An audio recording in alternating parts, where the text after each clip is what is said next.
Syria में असद सरकार के तख्तापलट के साथ ही वहां विद्रोहियों का कब्जा हो गया है। राष्ट्रपति बशर अल असद विद्रोहियों के हमले के बाद देश छोड़कर भाग गए हैं। असद ने रूस में राजनीतिक शरण ली है। इस बीच सीरिया से असद का राज खत्म होने पर अमेरिकी राष्ट्रपति ने खुशी जताई, लेकिन अब जो बाइडेन ने सीरिया में हमले का आदेश दिया है। दरअसल असद सरकार के तख्तापलट के बाद भी सीरिया में अनिश्चितताओं के चलते बाइडेन ने इस्लामिक स्टेट द्वारा नियंत्रित स्थलों पर बमबारी की है। ये क्षेत्र आतंकवादी सूची में शामिल ISIS के कब्जे में है। राष्ट्रपति बाइडेन के प्रशासन ने अब सीरिया के लिए अपनी नीति को फिर से जांचने की बात कही है। अमेरिका एक दुविधा में फंसा है। एक ओर असद सरकार के गिरने पर वो खुशी जता रहे हैं, लेकिन जिन विद्रोहियों ने दमिश्क पर कब्जा किया है उनका नेतृत्व हयात तहरीर अल शाम HTS संगठन कर रहा है, जिसका अल-कायदा से संबंध होने के कारण उसको अमेरिका ने आतंकवादी सूची में डाल रखा है। आपको बता दें कि सीरिया के राष्ट्रपति बशर अल असद देश छोड़कर रूस पहुंच चुके हैं। रूसी राष्ट्रपति व्लादिमीर पुतिन ने असद और उनके परिवार को शरण दी है।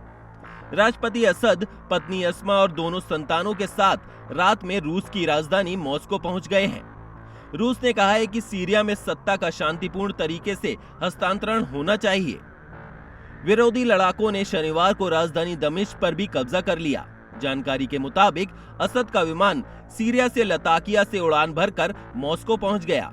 विद्रोहियों के तेजी से बढ़ते कदमों की धमक असद को दशकों से समर्थन दे रहे रूस और ईरान ने पहले ही महसूस कर ली थी। इसीलिए शुक्रवार को रूस ने अपने नागरिकों से सीरिया छोड़ने के लिए कहा था और ईरान ने भी अपने लोगों को बुलाना शुरू कर दिया था। लेकिन असद इतनी जल्दी मैदान छोड़ देंगे, इसका अंदाजा किसी को नहीं था। अलेप्पो, हामा, दीर अल जोर, दारा और सुवेदा के बाद महज कुछ घंटों में मामूली प्रतिरोध के बाद तीसरा बड़ा शहर होम्स भी रविवार रात विद्रोहियों के कब्जे में चला गया। विद्रोहियों ने जश्न में समय नहीं गंवाया और वे राजधानी दमिश्क पर कब्जे के लिए बढ़ गए थे। रास्ता साफ मिला और तड़के वे दमिश्क में प्रवेश कर गए। अलेप्पो, होम्स और दमिश्क पर विद्रोहियों के कब्जे के बाद तीनों शहरों से लोगों का पलायन शुरू हो गया। भविष्य की अनिश्चितताओं के चलते हजारों लोग ने घर छोड़ दिया। देश पर कब्जे की लड़ाई छिड़ने की आशंका से अभी तक करीब 4 लाख लोग घर छोड़ चुके हैं। आने वाले दिनों में ये संख्या बढ़ने के आसार हैं। इन लोगों को रोकने के लिए जॉर्डन और लेबनान ने पहले ही अपनी सीमाएं बंद कर दी हैं, लेकिन पड़ोसी देश शरणार्थियों को कब तक रोक पाएंगे, इसे लेकर संदेह है।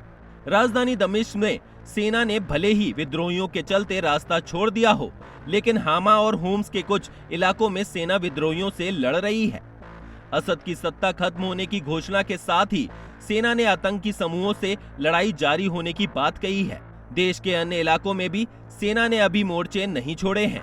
कई सशस्त्र संगठनों के कब्जे वाले इलाकों में सेना तैनात है। आपको बता दें कि सीरिया के राष्ट्रपति बशर अल असद के रविवार को देश छोड़कर भाग जाने के साथ ही असद परिवार की करीब 5.5 दशक से चल रही सत्ता का अंत हो गया। असद परिवार ने 53 साल तक सुन्नी बहुल्य सीरिया पर राज किया, मगर इस दौरान उनका इतिहास कत्लेआम और खून खराबे वाला रहा।